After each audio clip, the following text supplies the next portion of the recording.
Mm. Mm. Meron tayo ditong balot sa puti, pero gagawin muna natin yung gravy. Ilang tayo ng butter, tapos maglalagay tayo ng harina. Ito nga palang gagamitin sa gravy. Meron ako ditong mushroom beef stock.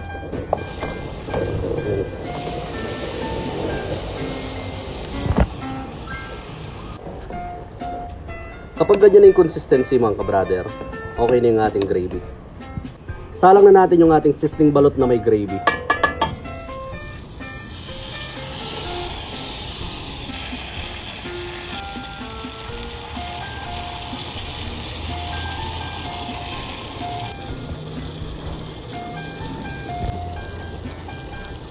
Taste test na natin yung ginawa nating sizzling balot.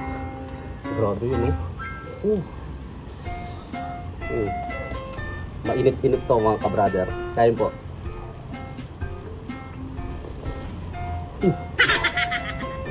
Init.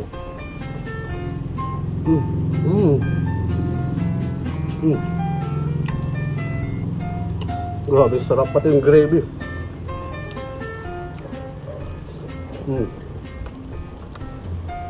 Gua patalo.